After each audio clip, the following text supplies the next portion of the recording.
Three, two, one. Hey, everybody. Sorry for the count in, but I have to do it for the recast. Uh, so I know where things are starting. My wonderful cat Taki is lying down right here. So who knows if she'll do a video bomb? We'll see. Um, just wanted to pop in. There's a few things I have in my mind. I've got queued up some things for me to react to and talk about.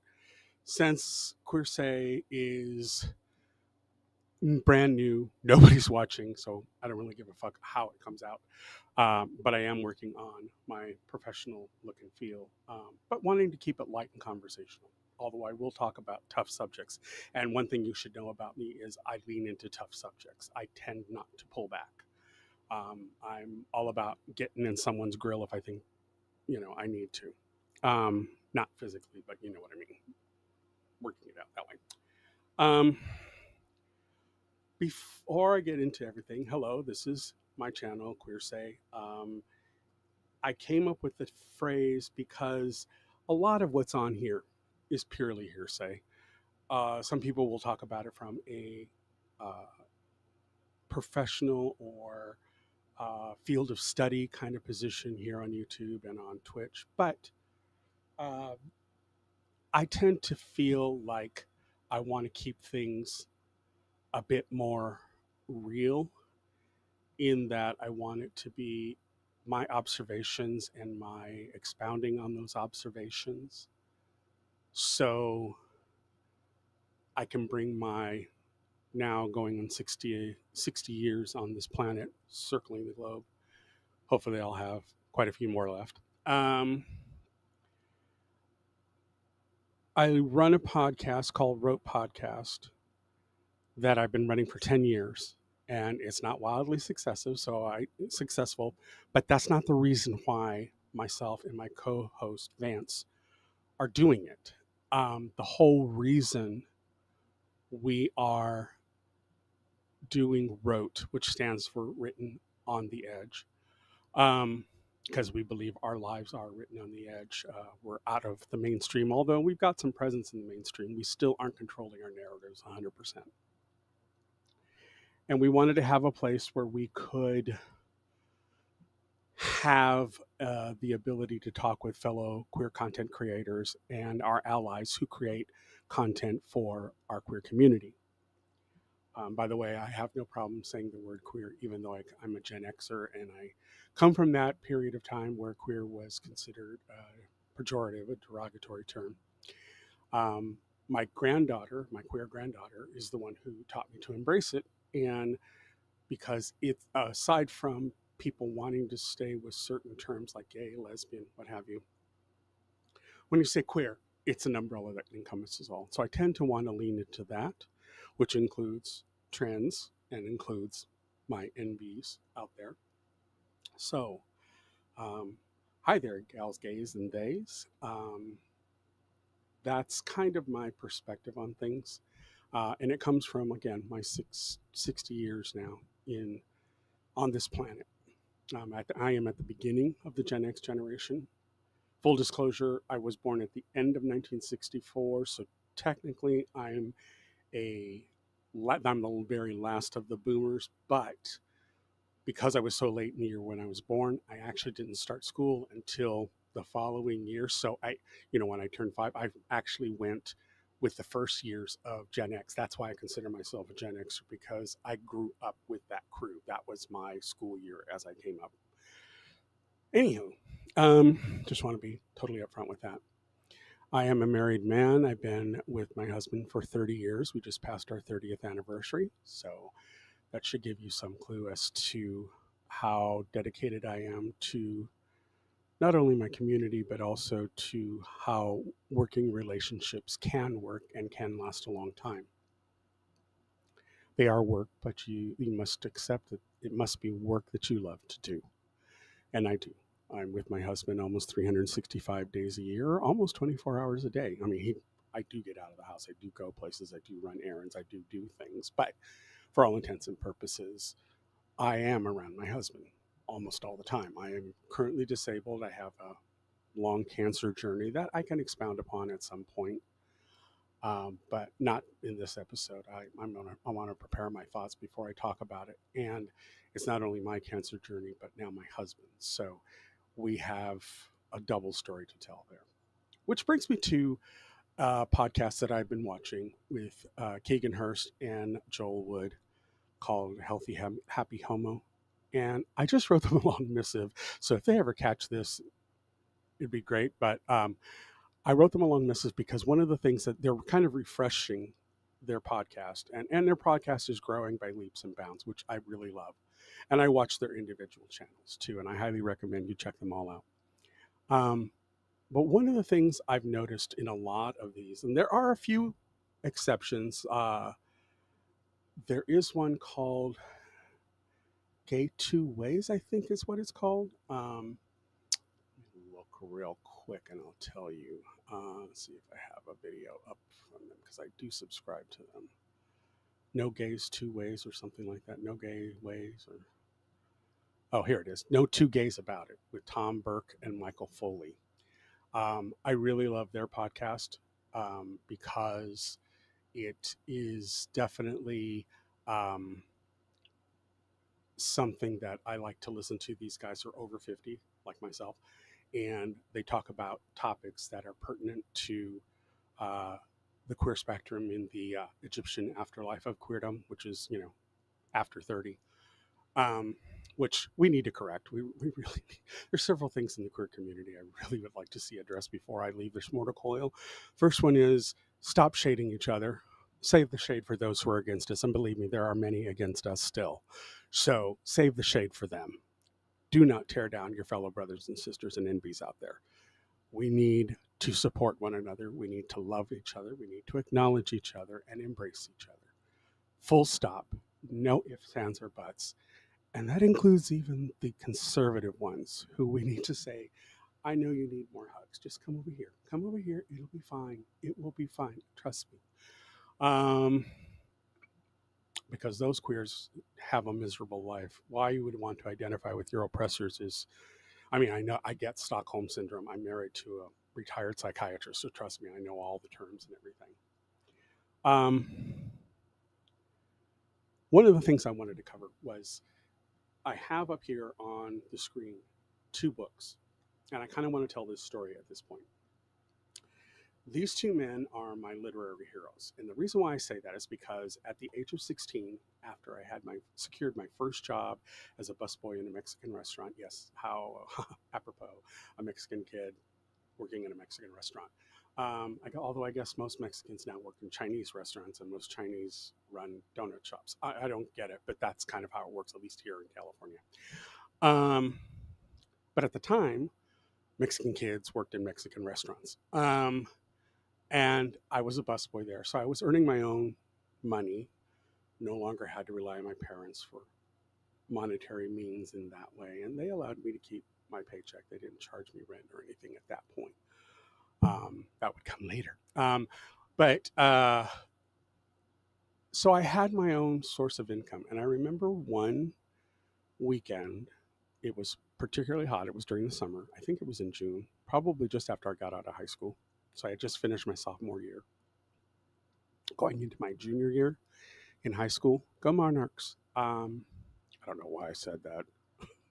I've never been back to a reunion at all once I left high school. And I left early, and I'll explain that in a bit. Once I left high school, I never looked back. Although I do drive by it quite often now. And a child has my campus changed. Whew. Anyways, if only we had what they have now. I'm kidding. I love the fact that the kids have so many things offered to them now in that old school. But I will say that, where was I going with that? I've completely lost my train of thought. Oh, well. I was, at a point where I could support myself, at least for the things that I wanted. I didn't have to rely on my parents. And I remember during this one summer, we went to a mall, one of the indoor malls, because back in those days, that's how you socialized. You didn't have all the goofiness with these things. You went outside and you met people. And I think that's one of the things that this generation, the alpha generation, the millennials, and not so much the millennials. Millennials still kind of had the tail end of Gen X and boomers and silent generation. We all had the same kind of social structure. So a lot of millennials went to malls and stuff. So that was still a thing then. Amazon hadn't quite taken over everything yet, not till the end of the 90s. Um, but I think Gen Z and Gen Alpha are severely handicapped because of social media and because of the smartphones. And yeah, so I think we need to, although I've heard that now malls are becoming a thing again. People are wanting to go back into malls, which I think is wonderful. One, because anything that gets us away from Amazon, I'm all for. Bezos needs to suck a whale dick. I'm done with him. He's ruined so many authors' lives. It's not even funny. KDP is a fucking joke. Um, but anyways, getting back to my story with these two gentlemen here. Um, I remember going whenever we went to the mall to escape the heat, because back then we didn't even have air conditioning in my parents' house. We had what they used to call water coolers, which were these big air conditioner like things, but you had to fill them with water and then it would suck air in from the outside, pass it through the water, trickling down, and it would be cooler. So that was what we had back in the day.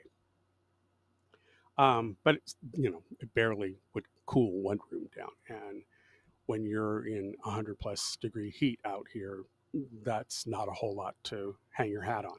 So we used to go to, the malls like most families did just to escape the heat and kind of wander around, not really being shopping for anything, but just being out and about and out of the heat. They also had food courts, which is how the food court thing started to arise. So it was nice because then you could go and get something to eat while you're out there as well. So it took care of, two birds with one stone. And I remember on this particular day, as soon as we hit the mall, there's only two places my parents could ever find me. And they knew that, so they always just let me take off because they knew exactly where to find me if they had to come find me because we were leaving or something. But I'm always found in either the bookstore, and there were two in that mall, or the music store, and there was one of those in that mall, that particular mall. Oh, my cat is waking up. Who knows if you'll get a tail video bomb. Um, and I remember going into the bookstore and leaving my family behind to wander off and do whatever they were doing. I have a younger brother and sister, so they pretty much hung near to my parents at this time. But I wandered into the bookstore looking for my next read. I really didn't have anything to read at the time. And I happened upon this book here in the literary fiction area. And oddly enough, and I always thought this was serendipitous in a really weird way, where Gordon Merrick's book was on the shelves along the wall for literary fiction, this book was directly across from a shelving unit that said psychology slash self help, which I always thought was serendipitous that this book would be a book that would affect my young gay boy life going forward. And I say gay boy as one word because I always see us as that noun, gay boys, because gay boys have a particular view of the world as queer boys, as queer males. And so I see us as a different type of male, which is also one of the reasons why I think a lot of straight men who have sexual issues often choose us to pick on or us to berate or us to put down because of that perceived difference, which is why I call it a gay boy, all one word. I think we're a very specific type of male. Anyways, I was in there and I saw this book, this cover, and I remember, and I always knew that I was queer. I mean, kids called me that, fag, all of those things. And yes, I'll drop the F bomb if I need to. That particular F bomb. So I heard all the derogatory terms. I grew up with them. I was bullied with them. So I get, all of that. And yet seeing this made me stop and think, well, one, the title was attention grabbing. The Lord won't mind. And at that time, I was still sort of going to church. I was raised Catholic. And I remember seeing this and knowing exactly what it what it meant for me. I immediately grabbed the book and I went running back to the well, not running. I didn't draw attention, but I made my way rather purposefully in that gay boy way, move, I'm gay kind of way. And I got to the end of the bookstore, the back of the bookstore, and I turned into where the gardening section was. How to grow your own roses and shit. And I kind of leaned up against one of the shelves and I started to read this book. And very quickly, I had my suspicions about this novel confirmed. And I really loved the prose. It takes place in like the 1920s, so the prose is rather flowery in a way. It's rather think Great Gatsby. It has a certain vernacular that they used back then. And Gordon Merrick was a bisexual Broadway actor. I don't know if he went by that name. I think Gordon Merrick, it was his pen name. So he may have gone by something else. But this was a New York Times bestseller, which I find very fascinating because this was in the 70s. And I was rather shocked to find this just sitting on the shelf. And I'm reading its pages. I'm getting really engrossed in the story. It is just making my heart go all aflutter. And I wanted to be validated that what I thought my life could be was possible. And this book was saying that it was. And I remember being so engrossed by it that I just literally poured page over page over page over page. I must have been in there for maybe an hour, could have been a little longer because when I get absorbed in something, time flies and I have no idea that it's been that long.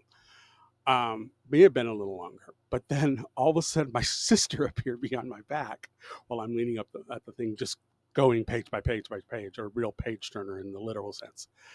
And my sister appeared behind me and said, "Hey," and made me jump so high, I panicked. And for reasons I can't fathom to this day, I quickly took the book and slammed it behind one of the gardening books, acting like I was there looking at gardening books or whatever. And she was just there to tell me that we decided we were going to go eat somewhere. And if I was hungry, I better come along. Right. So I left the book there thinking I'll come back for it before we go. Well, I didn't. I went and joined my family and we ate and eventually we just went home. So about a week later, I got paid from my busboy job and I had fresh cash in hand. Um, and I went to the bookstore again. Only this time it was a different mall. And I walked into, I believe it was Walden Books.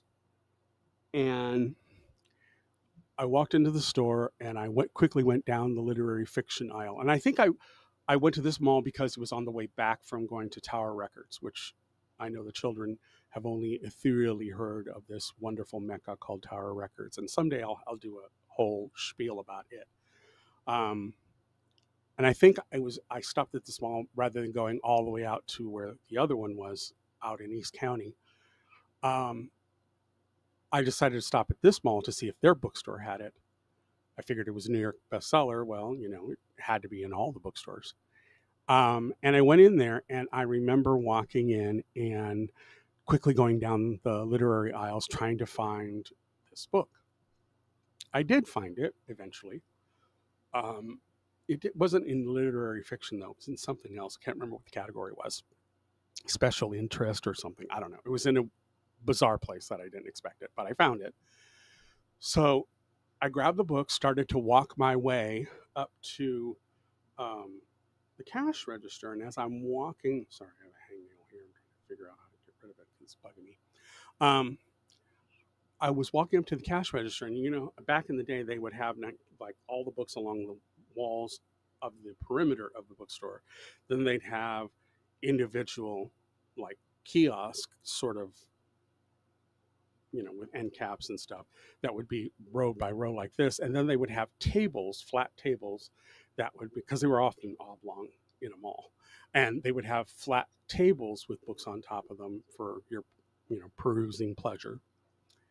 And then there would be the cash registers counter up towards the front of the store. Well, I was making my way to the cash register from where I found the book, And I got like about maybe one or two tables away from getting to the cash register, and I noticed this book over here. And it also was a New York Times bestseller. But this book had been written in the late 60s and 70s, but they had just come out from from the hardback into paperback. And when I saw this book, I was I immediately picked it up because with a title like The Sexual Outlaw, I had a strong feeling this was talking about my peeps. And sure enough, it was a beautifully written. So the prose in this is just stunning. Beautifully written story about a rent boy who had sex with other men. So while this one appeased my heart and my idea of romanticism and male love, this one showed me what was physically possible between two men.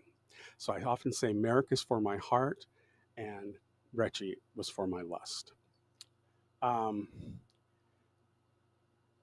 and I consumed all the books these two gentlemen wrote. John Retchie was I think he's retired now, but he was a literary fiction professor at USC. Uh, he also was the rent boy in question that he wrote about. So, but yeah, just the way he describes it, I mean, I don't want to say it's porn. It's not porn. It's definitely very visceral sex.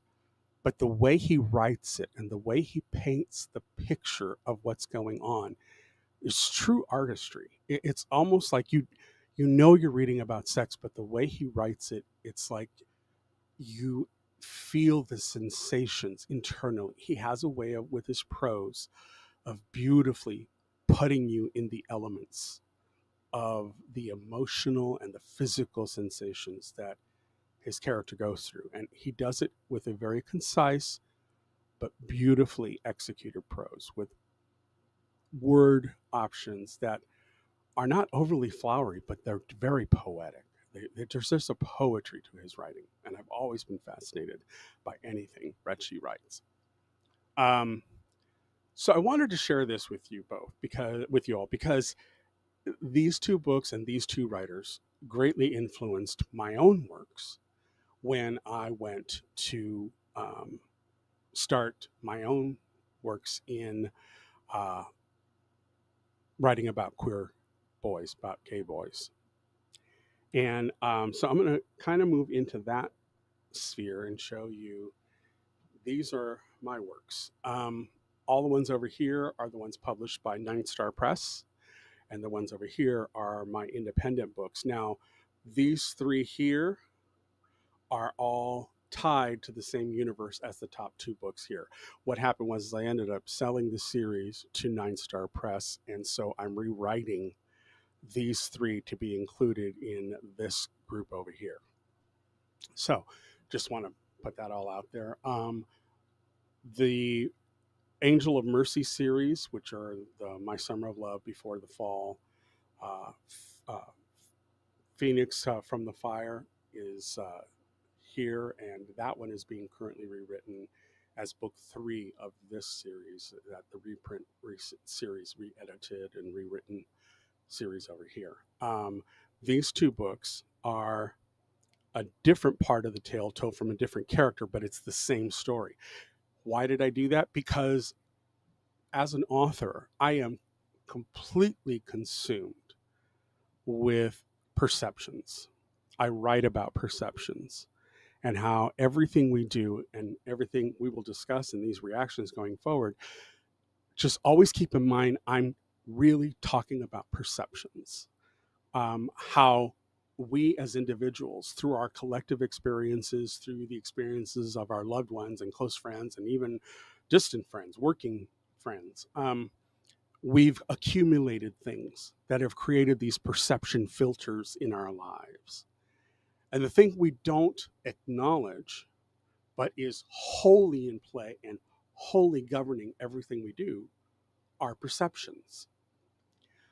Um, Case in point, I recently went to go get my real ID because it's a thing now in the United States. The Gestapo requires that we have it.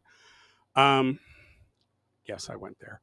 And I went to go get it. But one of the things my husband always said to me is how absurd all of this is. And he explained further, and I fully agree with him, um, that the only reason this real ID and our driver's license and our birth certificate has anything to do with us is because we all perceive them to have that sort of social recognition and that social order. There is nothing on that real ID that physically ties it to me. Even the picture, because the pictures can be spoofed, they can be AI generated.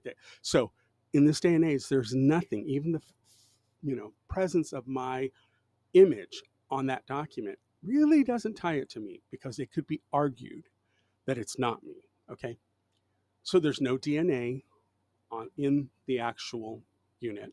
There is nothing that physically ties me to that document, to my birth certificate. There's nothing. Now, back in the day, they used to do baby footprint on the birth certificate, but some of those are so questionable that it's almost like, well, yeah, I don't know that would ever really physically hold up in court. But they no longer do that anymore. So I don't know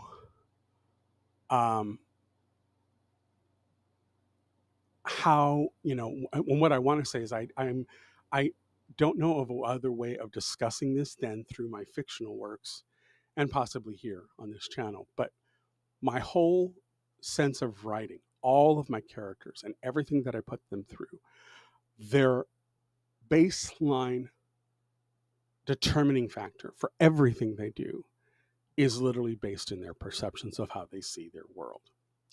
The story of Marco and Elliot, my two protagonists.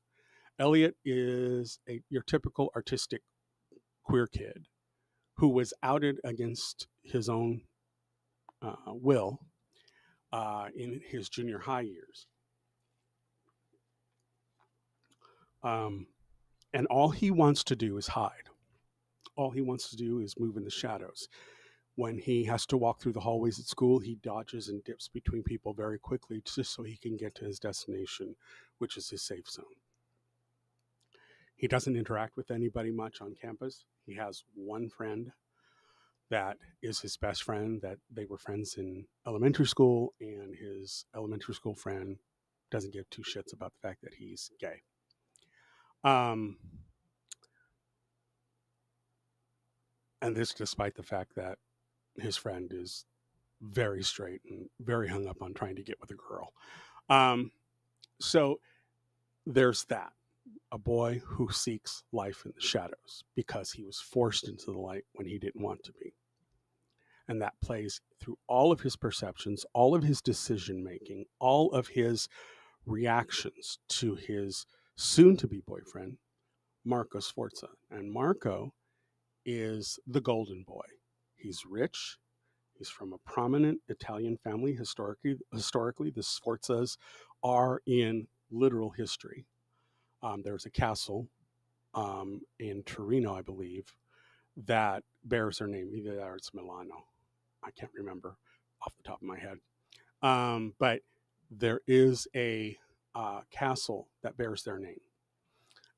So I made them from that historically Italian family, and that after the Renaissance and everything, when the I can't remember the family's name. There's a series about it. The Medicis. When the Medicis rose to power and kind of forced the Sforzas and the Viscontis and some of them to go kind of lose their hold on power because the Medicis became so powerful. I have it in my literary works that the Sforzas kind of went underground, became extremely wealthy and extremely powerful, but very, very silently under the ground, under an empire that they created with shell companies and ways of putting their hands in all the pots around the globe. and their enormous wealth and power didn't really come to rise until during 1940s World War II, and then they rose to prominence during the whole Industrial Revolution part, the manufacturing explosion during the Boomer era going up to nowadays. So that's kind of the background. So Marco comes from a very prominent, very, very historical, very proud Italian family. And he's a golden boy. He's also a twin, an identical twin. His brother Pietro is older by 4 minutes and 37 seconds, and he never fails to keep reminding Marco that he's the older brother. But they do it playfully. They do it how all brothers tease. Marco and Pietro are very close, so much so that in Marco's past, his early teens, his brother ends up doing something that gets Marco out of a pickle that Marco has no knowledge of. And so Pietro is literally his brother's protector, and he looks out for Marco all the time. Both boys are extremely bright. They are very gifted, whereas Pietro really kind of goes into physical type of work, like MMA fighting and that kind of thing. He's really good at self-defense and all that stuff. That was his chosen area of expertise and where he wanted to go. They attended an American immersion school in Italy because Marco's father, who was marrying an American Italian woman from a very prominent American Italian family, he wanted his boys to be steeped in American type culture because the plan was after he and their mother were getting ready to move to America to take over, Marco's father was to take over all of the family's business because his father was retiring, and the headquarters for the U.S. portion, which is the most prolific and the most the strongest part of their empire, is based in San Francisco in America. So he's heading there to deal with that and to take over that, leaving one of his brothers, Marco's uncle, at the Italian headquarters to be support for whatever it is that the U.S. headquarters is dealing with. But the U.S. headquarters takes the lead.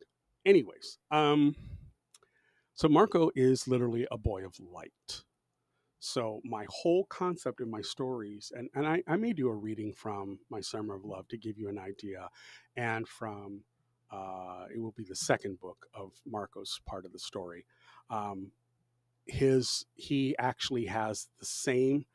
I play the same scene out between Elliot in this first book and this book, which is still available. These two are still available as independent purchases on Amazon. This one is now through 9 Star Press, and you can also get it at Amazon. But please, please, please buy it from 9 Star Press directly. And I highly recommend you go to 9 Star Press to buy any queer book you might be looking for. Tons of stuff out there. Great authors. We've had many of them on our Rope podcast. Definitely should check them out. They are all wonderful, wonderful people and deserve your love and praise. And all the small press houses, publishers, need your love. Please buy directly from publishers, not through Amazon. Okay? Let's not give Jeff Bezos another reason to buy another goddamn yacht or an island or whatever he's doing, putting money in Republicans' hands. That man is fucking cracked. Just like Musk. There's no difference. Zuckerberg's another one. No difference. They're all fucked in the head. Anyways, so that's kind of what I wanted to talk about here. I'm introducing my books. They're all up here.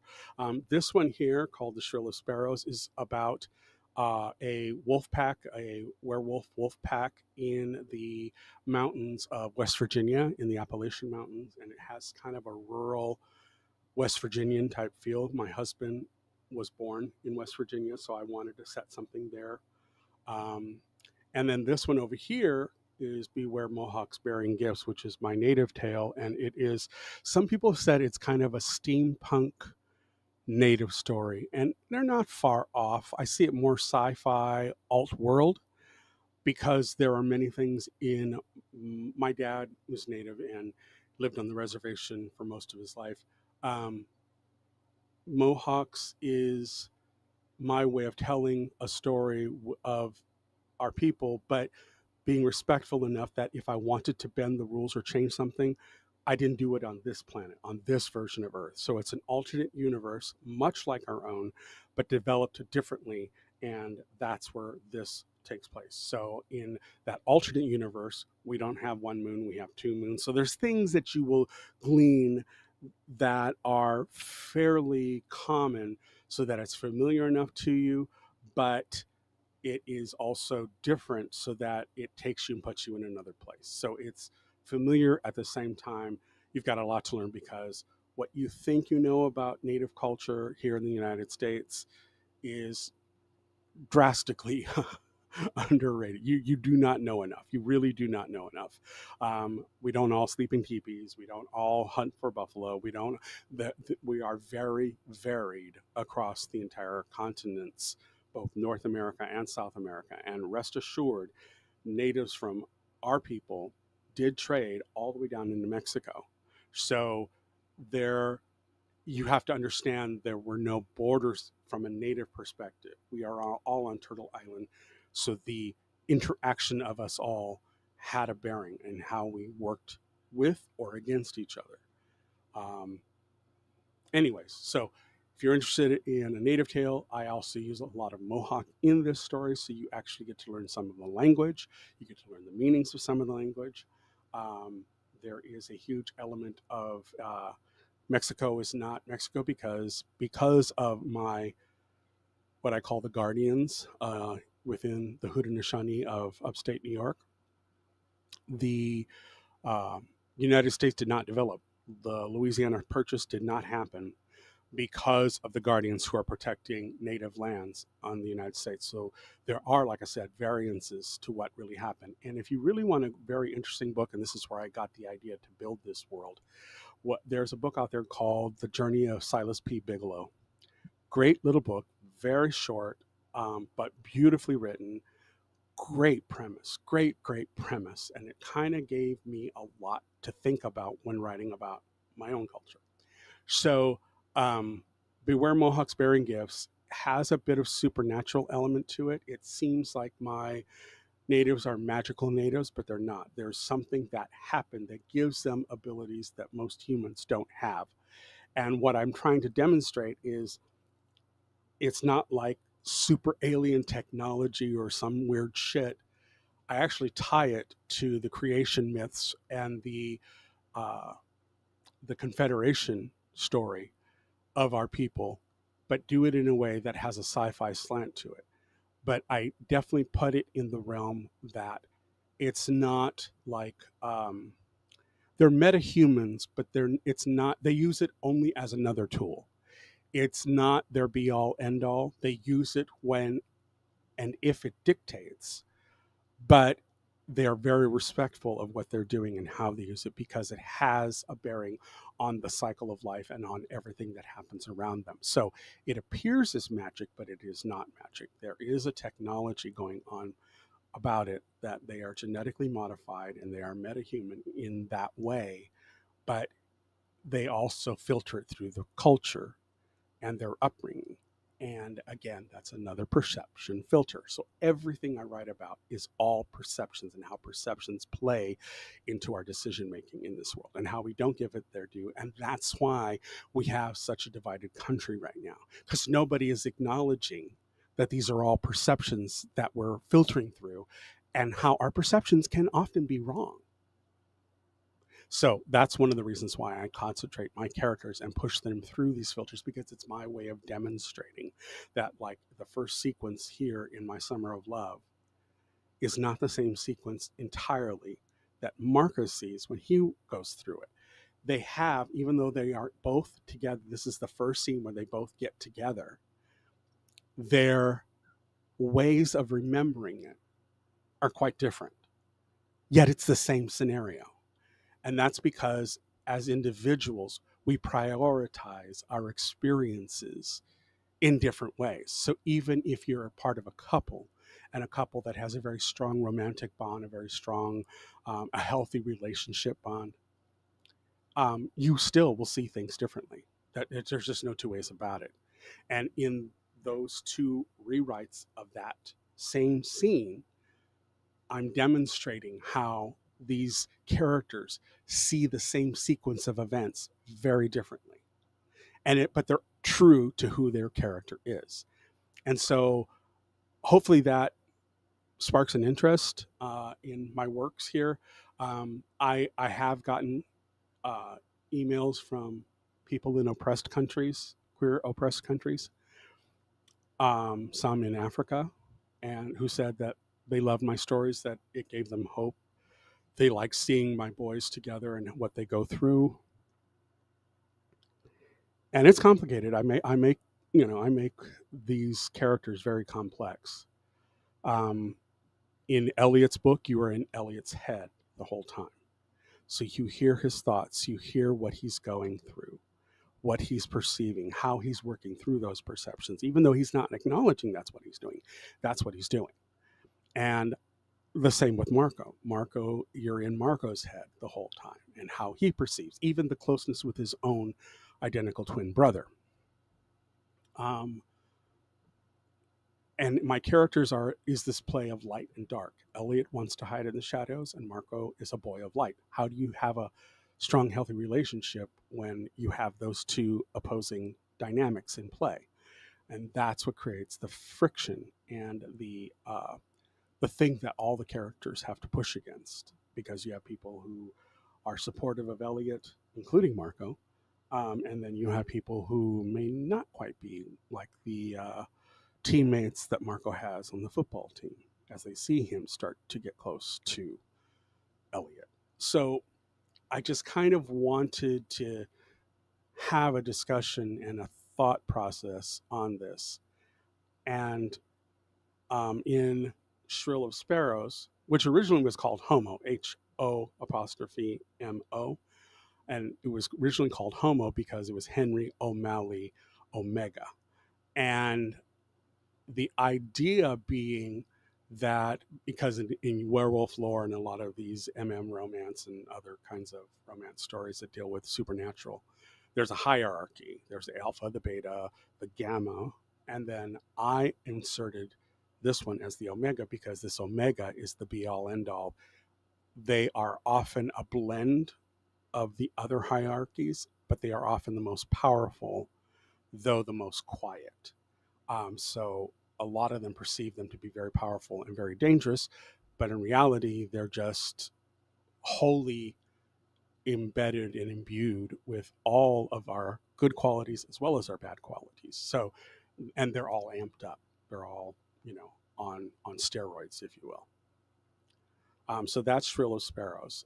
That was the reason for the title change, is because the original book was banned by Amazon because there is a erotic sequence, and this book is very erotic. There is an erotic sequence that I wrote in it of the the antagonist in the story has a sexual scene with the protagonist, but it seems to be like a fever dream kind of thing, and our protagonist is resisting, and so at one point he asks the question, "Is this an assault?" Because it's heated, it's intense, but he's not quite sure he wants to do this. So he uses the R word. And that use of the R word, though apropos for the story and what I really wanted to convey, because, there are some gray areas. Even if you are in the throes of a passionate kind of situation, there may be a part of you that goes, well, oh, wait, do I want to do this? And he asked that question of himself, and that got the book banned. So I had to rewrite it and make it more clear that it was a psychological, magical, physical attack that was coming, that was more magical in nature. So therefore it wasn't a real situation. And so I had to rewrite the whole thing, and I had to retitle it. So this is actually the rewrite of it, which I think is watered down comparatively to what I had originally written, because I wanted to use that sexual situation as a way of the antagonist trying to seduce the protagonist to doing what he wants, to do his bidding, a form of manipulation through sex. And the young boy, or I don't want to say young boy, he's in high school, he's a senior in high school, but the boy in this story who is the Omega werewolf, um, he kind of uh, is naive in everything that's going on because this is the first book. I'm working on the second one called A Murder of No, A Murder of Crows is the second book.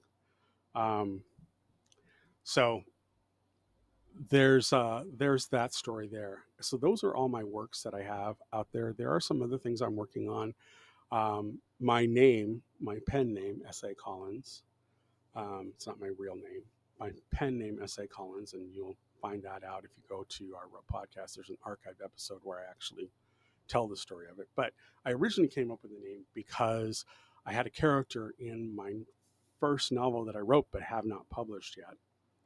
And that main character's name was S.A. Collins. And I thought, as a gimmick, wouldn't it be kind of cute if I made him the author of this book? So it kind of seemed real, like he was telling his own story. And I thought that was kind of neat. And then I thought, well, why can't he write all my stories? And so that's where S.A. Collins was born, Sebastian Alexander Collins. And all the people call him Baz. So that's where my literary name, my nom de plume, came from. It's actually a character in a book I've not published yet that actually has a bearing on all these stories. So yeah, I'm going to spring that at some point, but I haven't yet. Especially this Beware Mohawks Bearing Gifts. There is a tie to it and Shrilla Sparrows that is rather mind-blowing. That when I release the book that has Sebastian in it, you begin to see how all of this is connected. So it's a very, very interesting, again, but I'm throwing perceptions at you that cloud. You think you're reading something and understanding what's going on, and you are. I'm not trying to deceive you there, but there is an underlying current that you will see once the book comes out that has Sebastian in the story. You will see how all these other stories play out in that same realm. So they're all kind of in the same world to a degree. But anyways, so these are my works. So that's kind of my little spiel on that. Let's move on to our reactions today. Okay. As of late, there has been a lot of talk in the media sphere since, well, even during the Biden administration. Biden had tariffs up against Chinese EV manufacturers to preclude them from coming into the United States. And the reason that they cited was that they could not trust that the Chinese manufacturers, who were heavily subsidized by the government, therefore they could keep prices way down, which is why you can get a really nice Chinese electric vehicle for around 30 grand. And I mean really nice, something that would equate 80,000 in our market. And it's got all the bells and whistles, all the wonderful things that a lot of the really expensive EVs have here, but at a much, much higher price range. So Biden put on a tariff to block them, and it was because of the software involved. They weren't able to feel comfortable that China wasn't using the software through some nefarious means, that it was tracking the American citizens and that kind of stuff. So there were those considerations, and that's what they kind of framed the tariffs about, which is why China then went to Europe to sell there, and they've had quite a bit of success. They've even outsold Tesla there. And this is before Muskrat went completely batshit cray-cray, and he decided that he didn't want to hold back his little schnazzy kind of movement and appeal. But BYD moved in, and so did several of the others. That Xiaomi, I think, is another one. And they're doing quite well in Europe. And EVs actually are up sales-wise in Europe all over the place. So there is a desire for them to be had. American with the right wingers. This is what made Elon Musk's move so fucking stupid. Why he thought that the right would eventually move over and take the place of all the left wingers who bought his cars initially. I mean, the majority of his vehicles here in the States were from California. Make no mistake about that. And most of them were mostly in the Bay Area. And Northern California and Southern California, for those who don't live here, are two completely different states. The southern half being more right-leaning, not right wholly, because California is a very blue state, but the right has a presence more in the southern part of the state. And Northern California, from about Santa Barbara up, is very, very Democratic, extremely blue, with a few rural areas out to the east in California towards the Nevada border, and along the Oregon border, that kind of corner. That's all very rural, and red. But there's very few people that live there, so the majority of Californians live along the coast. But the Biden administration put these tariffs on because they wanted to block China from having a presence in the United States. And again, it was from a national security standpoint. That's what they were pushing because of the software, and they had no way to regulate the software, or it was going to be too complex, or whatever the case may be. That was the shortcut. Let's do 100% tariff on Chinese EV manufacturers so they cannot have a presence here in the United States and undercut our American-made EVs like Ford and Stellantis and all these other ones. I'm currently looking at the Mustang Mach-E. I really love the eruption green color, and I really want one. But I'm kind of waiting and watching how it's all going to pan out. But I do want to get one, and since I'm 60, the battery technology has gotten so good that they've said that if you keep the charging between 80 and 90%, no more than 90, and you keep it in that range, no higher, your battery can last you easily up to 20 years. And I'm thinking, I'll be, approaching my 80s by then, and who knows if I'll be around much longer after that, or if I'll even be driving at that point. So I kind of see what car I buy as my last car, and I know it's definitely going to be an EV. I'm done with the gas thing. I'm done with all of that. I'm done with all the maintenance you have to do. All I want to worry about is tires, battery, and like maybe, a few electrical things that have to be considered. I don't want to deal with anything else. I'm done. There's too many fucking parts to replace in internal combustion engine, an ICE engine. Anyways, so I've been watching this, and now that Trump's in office, he has lowered it to 30%, and while they're negotiating the rest of this stuff. So one way that BYD was trying to get around the tariffs was that they opened a plant in Mexico, and because we had the NAFTA, the agreement between Canada, Mexico, and the U.S., although that's in huge jeopardy because Trump just likes to fuck everything up. And he's the one who signed the goddamn treaty between Mexico and Canada. So he likes to fuck up his own shit. Well, that's par for the course. He's the only fucking man who had a casino, and he bankrupted. How the fuck do you bankrupt a goddamn casino? You're the house. You're the one who's making all the money. And yet he still fucked it up. This is how bad these people are. Everybody talks about why we need to have businessmen running government. No, we don't. No, we don't. These motherfuckers are not geniuses. They are opportunists. At best, they are clever. At best, they are not smart. I think that lie has been told from the 50s on. It's been told by Republicans, people who want to hoard money, hoard power, and it's a lie that still perpetuates to this day. Businessmen should not be in politics. Period. Full stop. They have their own game to run. Their whole objective is to make money. That is their entire whole objective. Whereas governance is for the people. So they're two very different worlds. These two should not be conflated. They should not join forces. They should not be intertwined. Government needs to have an oversight over what business does. business has too much money now in government, which is why we have all the fracturing and all of the corruption and all of the things going on. My husband explained it to me at one point. He said, way back in the day, politicians were not in Washington all the time. They were in session for 3 months out of the year. After that, they went back to their constituencies and they had other jobs. They did other things. And they would come into Washington for 3 months out of the year, get everything negotiated. They would do whatever discussions and deal making town halls and stuff during the 9 months they were not in Washington. Then they get to Washington and they would work through everything within those 3 months that they were in session. That's the way it used to work.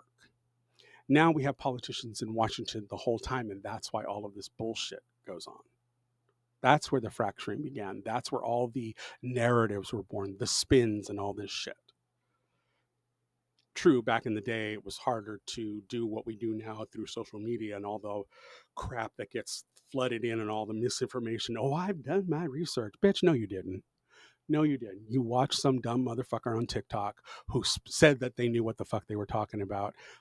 Like one of the guys I'm going to show you a little bit later who was a right winger, and he's just going on and on and on about Bruce Springsteen, never realizing the picture he has behind him, the thing he's citing as his source. He is showing a satire website. So the news is fake. And this motherfucker's running his mouth off like he knows everything. He's the be all end all stuff. It's bullshit. And these people are too fucking stupid to know that they're being had. And they speak with all this authority. And their audience eats it up because you know what? They're just as fucking stupid as that motherfucker. So we'll get to him in just a minute.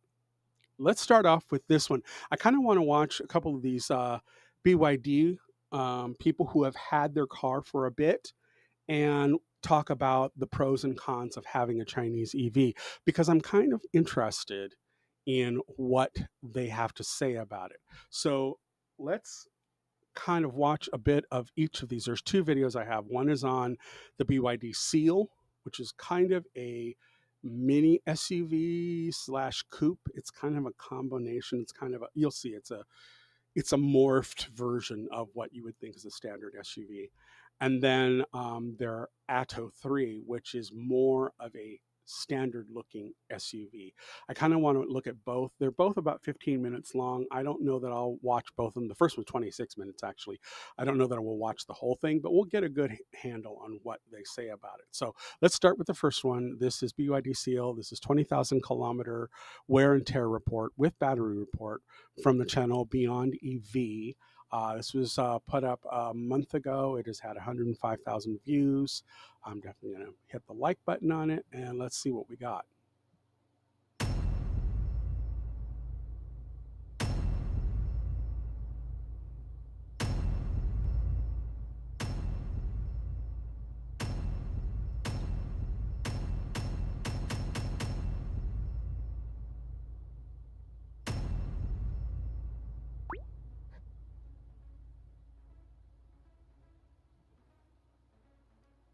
If you've been following my channel for a while now and read some of the comments on the videos, you might think that Chinese-made EVs are pretty garbage and will fall apart on you as soon as you drive it out of the dealership. Well, I have just notched up 20,000 kilometers on my BYD Seal, so I thought I'd give you a bit of a walk around and show you how it's held up on this episode of Beyond EV, your home for everything BYD.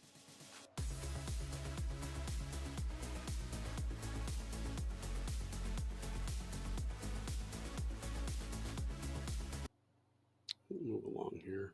And as I mentioned, 20,000 kilometers, 23,000 kilometers actually is how many Ks I've driven in my BYD Seal. I picked it up in April 2024. It's now March 2025. So just over 11 months, nearly a full year, and I've done 20,000 kilometers in it. So how well has it held up? I want to give you, the viewer, a bit of a walk around and show you some of the wear and tear items of the BYD Seal so you can see for yourself just how well or not well some items have held up in it. And I'll even touch on some common issues that I've seen pop up on Facebook groups and other forums, so you can make an informed decision yourself on whether or not a BYD Seal is right for you. So to start off with, let's take a look at the exterior.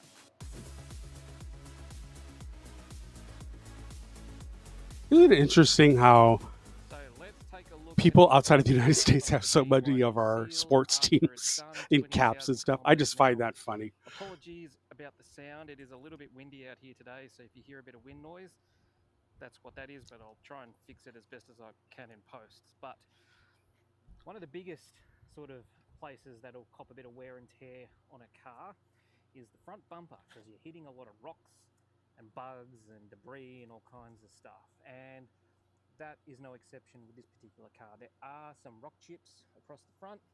The paint has flaked out a little bit, but all in all, not too bad. There's one there. Here, little tiny rock chip. How do you guys feel about car wrapping?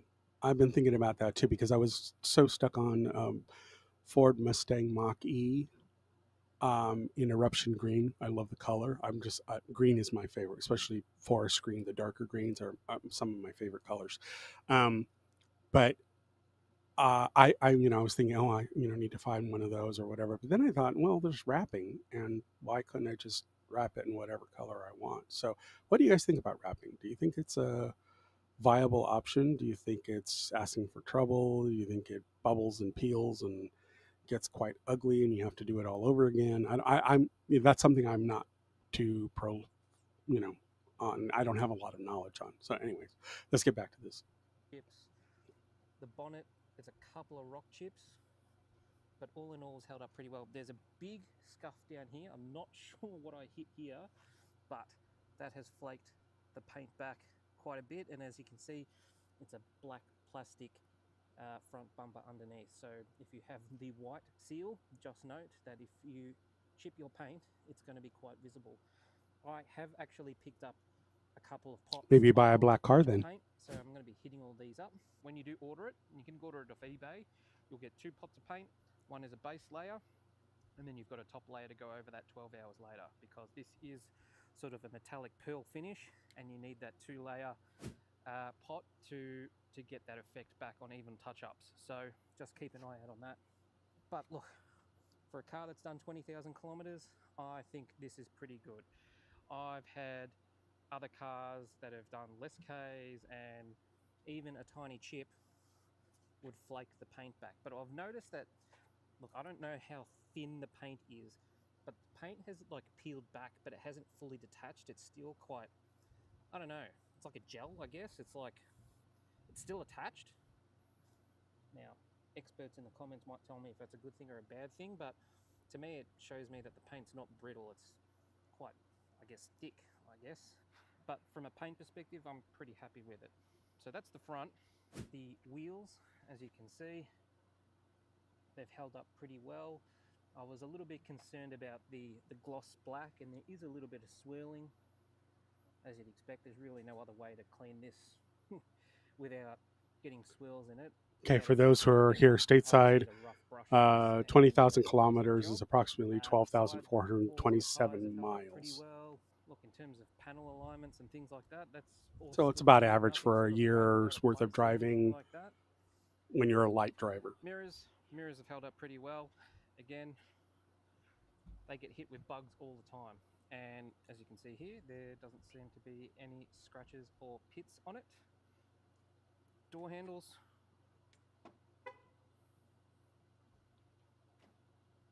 Still open smooth, still nice and solid. Nothing of concern around here. I do have this up here. I'm not sure if you can see that on camera, but looks like a bit of scratching on the trim here. Now this is gloss back black trim, so you always want to be careful with this. Now I wouldn't have done this, and I know sort of where this might have come from. This would have come from servicing or when my car got repaired, because this looks like what it looks like when you have a hose draped across your car and you drag the hose across the car. That's what that is, because it's only affected this area here. So they would have brought an air hose, and maybe the air hose was on this side and they wanted to drag it across the other side, and they've just dragged it across the car here and it's scratched that. It's the only thing I can think of that would do that, and it's sort of what it looks like. But like when you stand back, you can't really notice it, and I can figure out ways to repair that. So that's not a big concern, and it's not really a concern of the car. I did wash the car and there's like just bug residue and stuff around. The glass has held up really well as well. If you look on the front, again, you cop rock chips every now and then. There's one there, but all in all, it's actually held up pretty strongly. There's no big pitting or anything like that on the front windshield. Going back to the boot, this whole thing is brand new, so in regards to wear and tear, there isn't really much to discuss because it's only about 2 months old, this back end. Wow, you rode 12,000 miles in it got repaired is that 2 headlights, months? I haven't had That's a any lot of driving. condensation or anything inside the headlights. They're quite well sealed. I know that's a concern for some buyers when they buy a new car, is that you'll drive it home and then these things are fogged up with water, but I haven't had And the whole reason I'm kind of reacting to him well. here I've had is no condensation issue or because anything in the if headlights, BYD comes so to that the hasn't States, been a concern. this is Yeah. going to be a consideration So for a lot of as far Americans, as the since exterior the goes, swastikars are not pretty really an normal option wear and anymore tear. for a But lot one of thing I people want to who touch do on buy EVs. are the tyres. And these tyres, as I said, they've done 23,000 kilometres, and I've got one of these things. This is a tread wear gauge, so let's take a look and see where it's at. So to use this, just push it all the way in, put it into one of the treads, push it down, and you'll see here I'm about 3.5 millimeters of tread depth. Now, anything below 3 means it's due for repair and it's about to hit the tread markers. But if I do the other side, let's just check and make sure it's all even. Now this is what rotating your tyres will do. Make sure that your tread wear is even. That's the same, it's about 3.5. Let's check the rear. 3.5 again. And let's see if this one holds up as well. 3.5 again, so nice even tread wear all the way around. I have rotated these tyres once. So it's on about 23,000. I rotated them at about 12,000, just past the 10,000 mark. And you would have seen the video on that. If not, click on the link above to take a look at how to rotate your tyres. But as you can see, it's gotten a few extra 1,000 kilometres out of these. Now, my next service isn't due to 40,000 Ks, and I think I'll probably need to replace these tyres before then. So I think tread wear and tyre wear is really going to come down to how sort of boisterous you drive your car. Now, I am pretty heavy-footed, but if you take it a bit more easy on the throttle, I think these tyres will last a lot longer. But if you put the foot My down, dude, you like did it in every 2 single once months. that you stop at, this is what the tread wear is going to be like.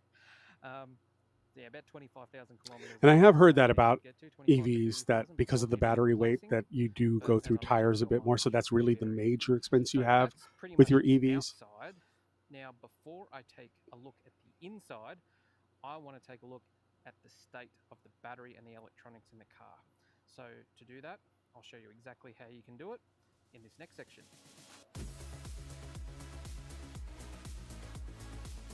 I'm assuming they do it over an app. Now, one of the other main wear and tear items, technically it's a wear and tear item that you can actually check out and test yourself, is battery and how it's going. And you can do that with one of these, a OBD2 sensor, which can connect via Bluetooth to your phone.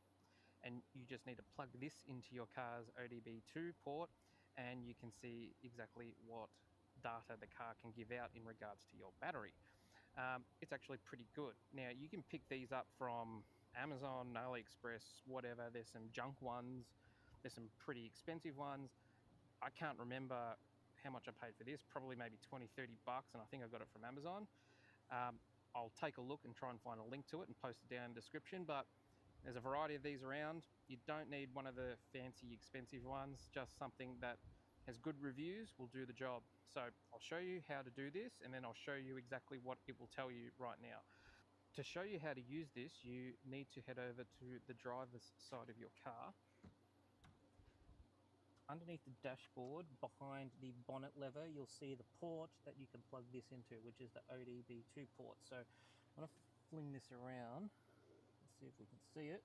It's pretty dark. It's right here. I don't know if you can see that, but it's right there. So you just grab your ODB2 plug and plug it in, and you'll see a bunch of lights come up. Now that's not really going to do anything until you turn the car on. So put the foot on the brake, start the car. Car is now on. So now grab your phone. So there's a few of these apps you can use, and I use Car Scanner. Take a look at Google Play or the Apple Store. You'll see a bunch of ODB2 scanners. I use Car Scanner. Click on Car Scanner, and this is what you get. Now you need to connect to your ODB2 sensor, and that's done via Bluetooth. So connected via Bluetooth using your normal settings and hit connect. And then it will try to connect to the Bluetooth scanner, which it has. Done. So now it's connected. Now you can go to the dashboard and get all different types of data about your car. And this is what I've got here. So I'm going to put a screenshot of this up on the screen now. But effectively, what you can see here is that this car has 98.367% state of health. Now, what that means is that this car from 100% state of health has dropped down about 1.7%. That's how much degradation my battery has received in 23,000 kilometers. Now, that's going from 100%. Now, that's assuming this car got shipped to me with a battery that had 100% state of health, which, let's face it, is very unlikely. It's probably gotten to me at 99.8 or 99.5. So let's just sort of break the difference and make it 1.5. It's dropped 1.5% state of health. So that's how much degradation the battery's received. It's a calculated percentage, so it's not exactly... It's not quite as good as the Mustang Mach-E. But it's a good enough indication of how much from what I've seen has occurred to the battery since I first bought it. Now, also visible in the app is how many times I've charged the car and how many charge kilowatt hours I've actually put into the car. So I've charged this car 149 times. In 2 months. That's what keeps slapping me upside the head. This is 2 months. 128 kilowatt hours of charge into the battery. Now, I'm not sure if that's a lot or not a lot. What it doesn't tell you is what type of charging it is. Now, I can tell you from that 149 times I've charged the car, 3 or 4 of those times has been DC fast charging. Every other time, I'm telling you now, at least 145 of those times has been using my 7 kilowatt home charger at home, and it's charging from about 50% state of charge up to 100% overnight. Okay, see, that's the difference. Ford recommends not going to 100%, only going to 90%.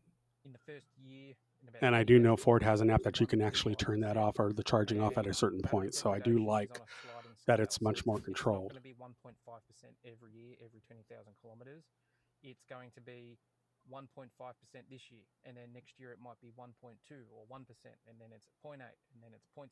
It goes down every year. You get the most degradation in the first couple of years, and it slides off and it evens out to nearly nothing. So remember, the battery state of health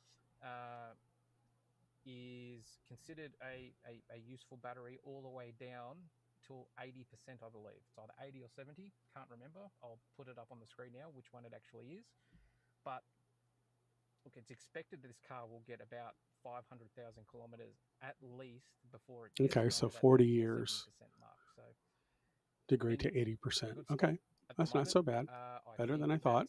What's expected, and get yourself one of these ODB2 scanners, plug it in and check it yourself. It's a good point about getting the scanner. It's a nice way to do it. I think Ford has a way for you to do it directly from their app, if I remember right. Do a lot more. There's a lot more different screens and data points and everything. You can actually have this plugged in and going while you're driving, and it will give you live data as how fast you're going, how much power you're consuming, things like that. I don't do that. I know some places and some other channels do. Bjorn Nyland uses this app, and all of his data comes from that. So it actually is a really good, powerful tool. But yeah, pick yourself one up. It's relatively inexpensive. That's it for the battery. Now let's take a look at some of the common wear and tear items of the interior.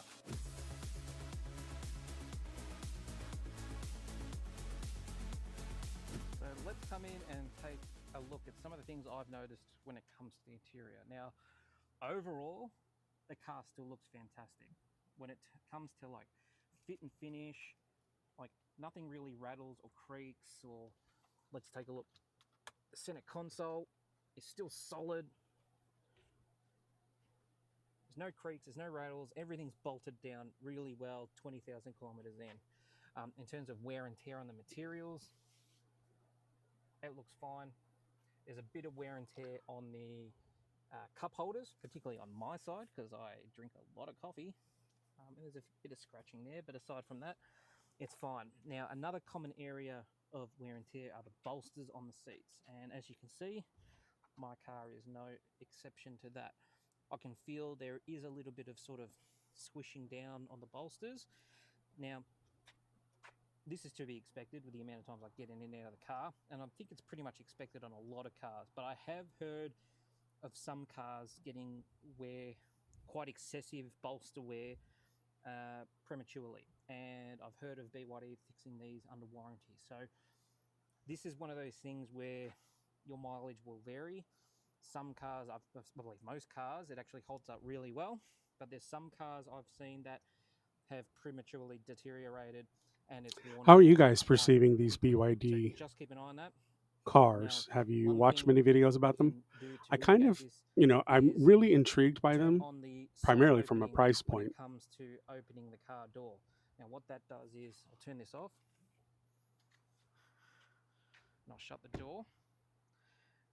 Now what this does, easy entry I think is what it's called, is when you open the car door, it moves the seat back for you. So you've got more room to get in and out of the car.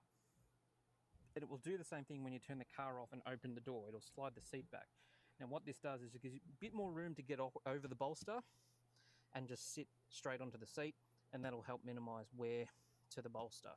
And look, it's going to be common on every car, particularly with leather seats and bolsters, that this foam padding will deteriorate. Now, moving on to the trims, one sort of notable area of wear is on the door seal, particularly right here. Now this is sort of where I drag my foot in and out, and compared to the rest of the trim, this has worn down and it's quite rough. Here it's nice and smooth, but here it's rough. Now that's like a solid piece, but I can see that deteriorating earlier than a lot of the other places. The plastic scuff panels are scuffed. I think, again, that's to be expected. I'm sort of glad that's hard plastic. It's easy to clean. I could probably fix that up, but all I do is wipe it down just to get all the dirt out of it, but it has left behind some scratching. Again, sort of expected. Door handles have held up pretty well. Now, one common wear and tear item, which I'm pretty sure every seal owner has come across, is the window sill. And I think you might be able to see it right here. This part right here. That's a little divot. And if you're a person that drives your car with your arm on the window sill, that is what you're going to get on the seal. Now, it's not very noticeable. Like, if you look around at different angles, you can't really see it, but when the light's shining right on it, you can see it. That's a divot, and that's just where the foam padding on the door trim has squished down into the hard base, and it's just on that spot there. That's common. I've seen a lot of posts about that, and there's really no way around that. That's just going to happen if you rest your elbow on it. So try to minimize that if you can. If you don't like that, it doesn't bother me at all. It doesn't really affect it. Doesn't make it uncomfortable. And like I said, when the door's closed, you can't even really see it. It's only when the light's shining on it you kind of see it. But now that we're in the car, look, everything else has been really, really good. I think this car, look, as far as a car that's done 20,000 kilometers concerned, looks pretty new. In regards to other common problems that people have noticed, people have had issues with the steering wheel. Now, this is real Napa leather on the steering wheel, and there have been reports that the leather lining has deteriorated and particularly in this area here and around the outside here. It sort of wrinkles. And look, that's not unique to BYD. I've seen that happen on my cars. I've seen that happen on other cars. Probably not within the first year though. So that is something that some owners have experienced, but I myself. Okay, we're going to move on to the Atto, which is the next one that they have. Some of the things he's talking about are kind of common within. I think the other one I've seen is that some of the stitching has an issue over a period of time. But then again, he's only had this car for 2 months. If I remember right, that's what he said at the beginning. So I'm not sure how much wear and tear we should see in 2 months, but it's kind of weird that that divot is already there after 2 months of driving. But again, he did drive 23,000 kilometers, which is a little over 12,000 miles. So I don't know. That's a lot of driving in 2 months. So that's bizarre for me. But anyways, okay, let's move on to the Atto, which is more of a SUV kind of thing. I don't know that I'll play this whole thing, but we'll play a bit of it. Let's check the opening comments. We'll start from there. Welcome back to the channel, everyone. Great to have you with me again for my review of the Atto 3, roughly 18 months. Now, as you know, I bought this car as a demo, so I always like to say that at the beginning of the reviews. The car is most likely actually 2 years old, because when I bought the car it was already 3 or 4 months old.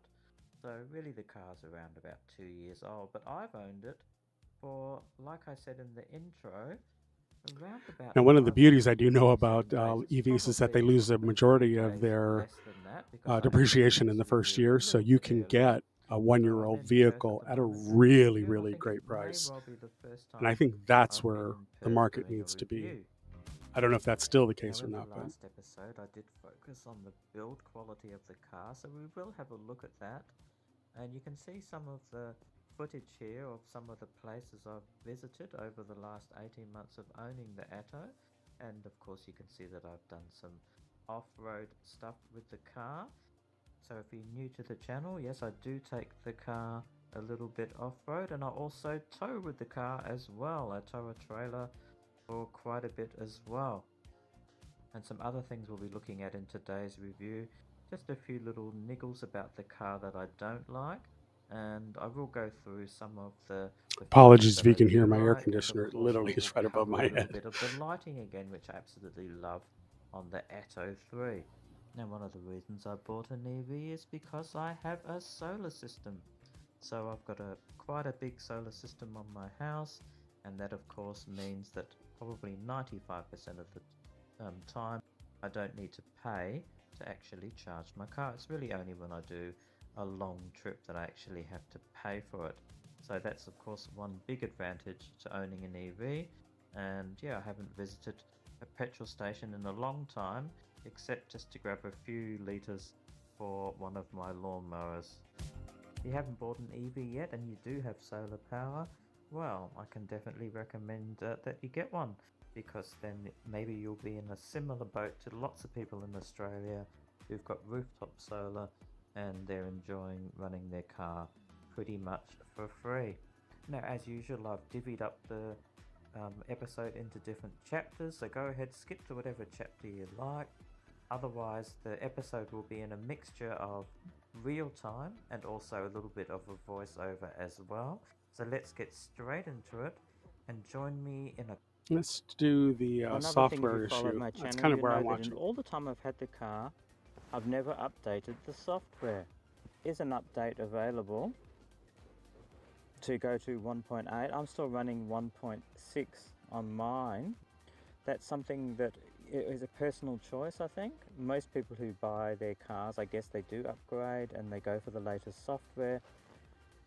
If you have a look at some of my previous episodes, you'll know that I'm not a fan of some of the noises of BYD. I think they're a little bit childish, but hey, that's just, for me, I think they've made the car bingy bongy. And if you know what that means, it's a bit of a bugbear of mine and a lot of car reviewers, because they simply make the car too noisy, especially when it comes I have to heard though that warnings. the new version you can For turn those things of off you permanently, who so wanna I know a little don't bit know about that the what he's safety saying here is systems wholly on the true. car, which I haven't really covered in great detail. You do have this blind spot warning, which I think is great. I think that's a good one. Now, usually when I'm towing I turn it off, but of course I'm not towing at the moment, so it's on and it's very handy. The reason why it's off when I tow is because it sometimes detects the trailer as a vehicle, and then you run into, you know, a few issues with it. That's a good point The to other know. one I don't really particularly like, as you know, is the lane keeping.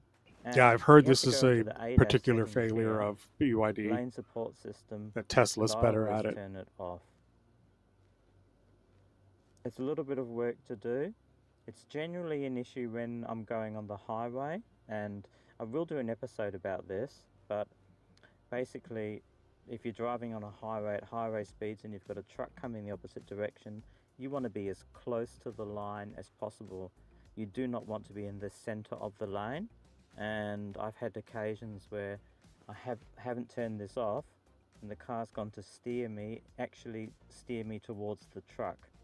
But I'll do an episode on that. This is how you turn it off. I mean, I don't like lane keeping and lane support and lane assist, all that crappy stuff. I don't think it's good. If you can't keep the lane when you're driving, well, you shouldn't be driving. Point And well see, I've been made. driving around Perth, and I always get a good 400 kilometers or more when I'm driving around Perth. You can see there, past 50 kilometers, 14.6. So, and that's a mixture That's something I of have to get used to, is freeway actually driving monitoring and the just kilowatt around town. hours You'd have to have a as opposed to pretty your lead miles per foot if gallon you or that couldn't kind of thing. get better than 15 Not quite kilowatt sure hours how per to work 100. that in my head so Now, that if I we go into can apply that concept as I'm using the it. history of it, now you can see there, that is my Interesting lifetime average, Dustin stuff on his 19.3, and you might wonder to turn yourself, signal there. why on earth am I getting 19.3 kilowatt hours per 100 in the lifetime of this vehicle? Well, the reason is because I tow around town. If you follow my channel, you'll know I've done episodes on it.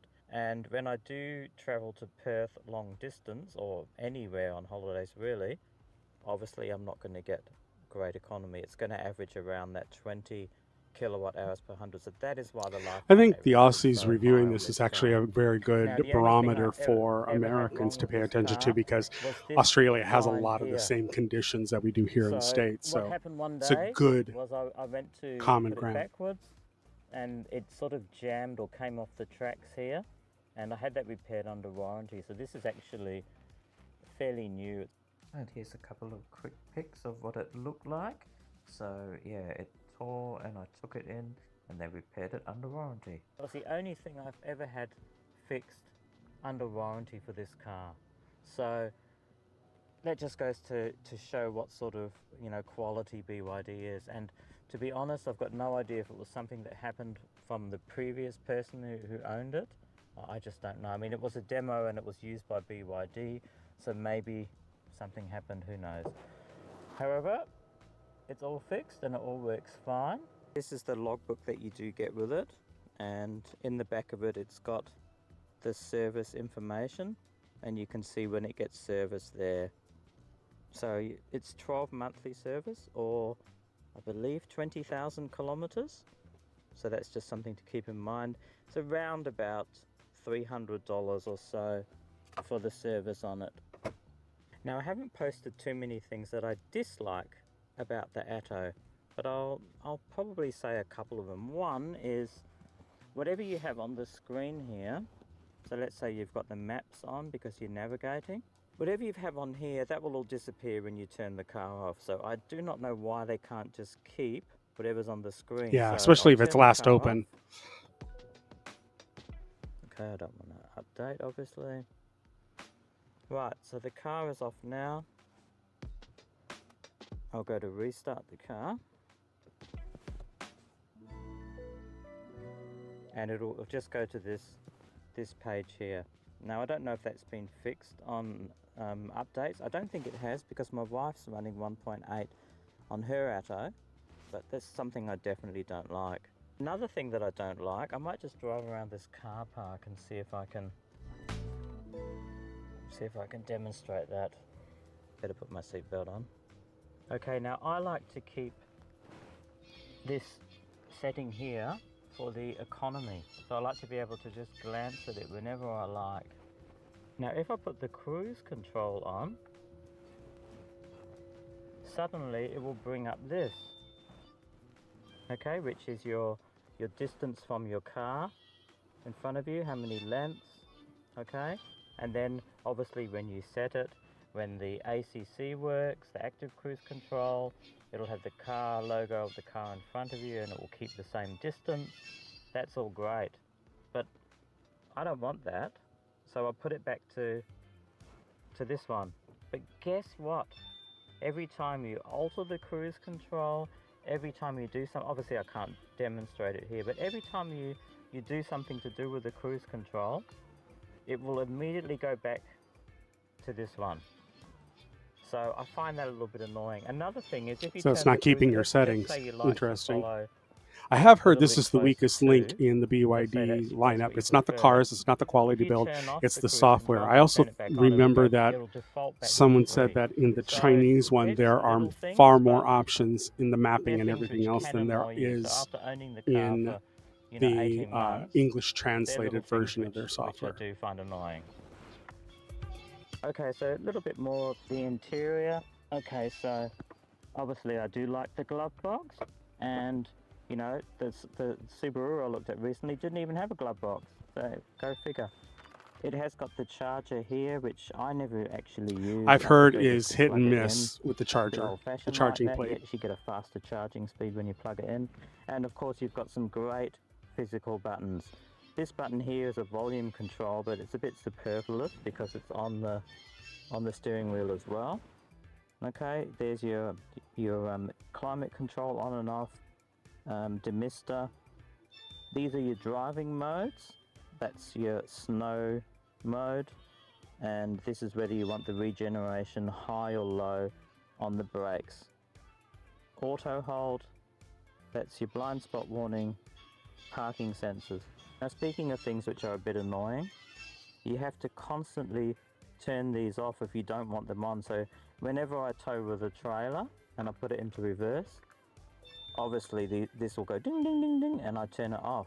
Now if I have to correct my trailer reverse, put it back into drive, the moment I go back into reverse it comes on again.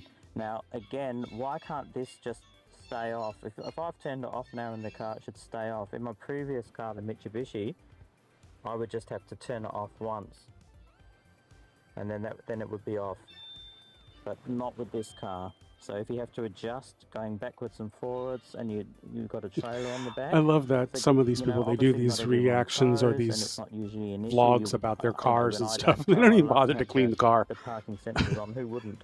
But if you are towing, well, I guess it's a way of showing that you're it gonna have really to is a turn it on used and off car. if you You need know, to they're correct. using it. But Love having a binnacle. I think it's a lot better than Tesla, where you have to always look to the side. It's a lot easier to have it in front of you. It's I've never heard it called a binnacle. Now that I've driven a few other cars, because I'm on the hunt for another car, it is a little bit small. You know, the text is small and it could be increased, but maybe they'll fix that with some software updates.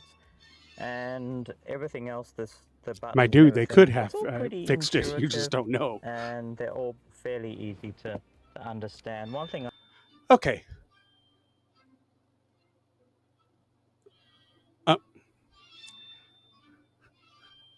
Sorry, you might be hearing that my husband's alarm is going off. He's getting to it to turn it off. Taki, why don't you go around and turn that off for us?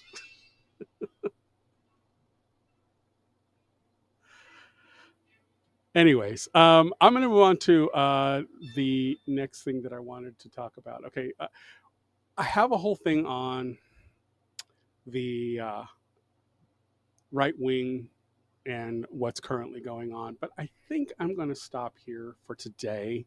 I'm going to leave all of that stuff, all of the Latinos for Trump and the things that are going on with the right wingers and things that are happening on their side. I will save that for Saturday. So today I'm just going to wrap it up here. I do think it's interesting that we have the BYD situation, and I think it's going to be coming to the States a lot faster than we thought it was, because Trump is trying to placate the Chinese at this point. That's why he did the whole backstepping, trying to say that he's a good negotiator. We know that's all bullshit. They don't know what the fuck they're doing in this administration. They've created this mass of just chaos and destruction, all of their own making. We were in a good place when Biden left his administration, and things were working, and we had the lowest inflation in the entire world. Everybody else was dealing with much higher prices than we were, and now we're in this morass because this asshole is fucking dumber than a box of hair at the edge of a volcano.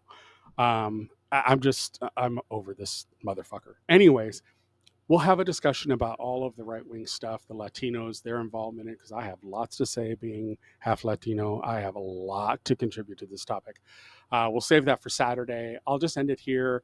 What are your thoughts on this whole EV thing with the Chinese now appearing to have an open door to bring their cars to market here? Do you think it will force the American competitors to really rethink where they're going with the prices of their vehicles, especially given the fact that when you buy these electrical vehicles in the States, the first year you lose at least half the value of the car in the first year, at least literally from the time you drive it off the lot, you drop that far. So I think it's kind of interesting to see how it plays out. It almost begs that even if prices go up because of tariffs and whatnot, and the situation between Canada and Mexico, which I think is another fucking stupid thing that Trump has started. But, even if we get that sorted, how do you think that's going to play for the Chinese moving in, and how the American manufacturers like Ford and Stellantis and the rest of them that have their own EV markets, Toyota, Nissan, and such? And I've heard that Nissan's actually in a bit of trouble. So I don't know what's going to happen with them. I have a Nissan, so it's kind of concerning for me. But anyways, what do you think is going to happen with those manufacturers, the old standbys who are now in the EV market? Then you've got BYD coming in, which is heavily subsidized by the government to keep their prices down. How do you think that's going to play out? And what do you think about the whole thing that the reason why Biden put the 100% tariff on the cars was because of their concerns of the software? What are your thoughts on that? Comment down below and let me know, because I think this is a very, very interesting thing. On one hand, I can see the value in it because the cars seem to be decently made. We saw now that the battery health, that we saw on the one where he did the test and he actually could see the battery health. And with the way that the ratings go, it looked like if he kept up with that way of charging that he was doing, the batteries would last up to 40 years. Now, I did see the one for the Mach-E Mustang, and they said it was 20 years that the battery would definitely last, given proper charging between 80 and 90%, not going to 100%. And I know you can control that with the app. You can tell the Ford to stop charging at 90%, so it will stop and keep you in that range if you decide to plug it in overnight. I also know that Ford gives you the charger now with your car, your home charger. So I know that's now something you don't have to pay for. They actually give it to you. So it's going to be interesting to see how this plays out. And I think if BYD enters the market here in the United States, I think that's going to drastically change the dynamics of how these cars are developed. And then there's the whole built-in obsolescence. We have to get new phones every so many years, and some people just do it every year. When the new one comes out, they don't even ever stop leasing their phone. They just get a new phone and keep paying the monthly payments on the phone upgrades that they get, or they buy into that plan, which they're giving the phone companies more money on a monthly basis just so they can trade up their phones whenever they want. It's kind of this reoccurring obsolescence thing. That's also something they're folding into the whole EV market. It's like, how do you know at what point they're going to stop, doing upgrades, especially free upgrades for your vehicles as they age? So that's another situation that I'm kind of like, that's the only part of the puzzle. And it's mostly because we haven't had EVs to this level and with this many bells and whistles up to this point. We've only had them in the last 3 to 5 years where they started to have all of these abilities that they can do, the lane keeping, the blind side detection, all that kind of thing. And so I just kind of wonder, how it's going to be 10, 15 years down the road if you still have that car and it's still doing very well. The battery health is still well. Your only major expense is tires every year or what have you. How it's going to be if these companies, will they be around? I mean, Stellantis is in major trouble. What'll happen if they go? Who's going to do the updates then? Will there be updates? Will there be issues that they have to, there's all these questions like you have to think about with computers, and now it's applicable to your cars. So not so quite sure. And then you see Bezos, which I'm not thrilled with, but I mean, they're looking at it from a completely different standpoint, that they're taking all those bells and whistles out and just making a truck for 20 grand that has all the bare bones. It is electric, but you have all the bare bones of, there's no massive software, no any other stuff. If you want a dashboard, you can either put in your own iPad or you can put it to your phone and use that to do the electrical configuration of your car. So I kind of see the value in that as well. Although, like I said, I would not buy one simply on principle. I don't want to give Bezos money. And if I bought a Tesla, I would buy an old one, because then the money's already been given to Elon Musk and you're just giving it to whoever has the car. So I would never buy a new Tesla at all. I'm not going to buy a Tesla because I don't need any of the harassment of people saying I'm driving around in a swastika car. So that'll never happen. But if I did, it would definitely be a used one, better pricing, and Musk is not getting that money. It's going to whoever had the car before. And I'm looking at, like, the whole thing with the Ford Mustang Mach-E that I really like. I want to get the best trim, the highest trim, but I would like it in that green color. But what if the ones that are actually at a decent price and they don't have the green color? Should I do a wrap? Because then I can make it the color I want, and I could even customize it if I want to have something along the side or something. I'd love to have it in a green color and maybe have redwood trees along the doors and stuff. So just give it this whole forest kind of thing. So I don't know. I'm on the fence about all of that stuff. So what do you think? And what do you think about BYD and the Chinese, the Xiaomi, and all the other ones that are coming, that now have a door open to come into the American market? What do you think about them? Let me know down in the comments, okay? And then check me out on Saturday. I'll be here from 2 to 4 on Saturday to talk about the right wingers. I'm going to leave all the tabs up that I have currently, and we'll get back to all of that. Um, you know, and talk about it when we connect again on Saturday. All right. So that's it for this time around. Please like, subscribe, do all the things. I know nobody's here live because I'm brand new and I'm just starting this stuff up, but I will be reposting this and clips of it both on TikTok and on the Twitch, and YouTube will have the rebroadcast. I'll also post a copy of this on our Rote channel, so that way people know that I'm doing this over here on Qwhearsay. And as with everything, do your own research. Come to your own conclusions, because until you do the work, all of this is merely Qwhearsay. Talk to you soon. Bye bye.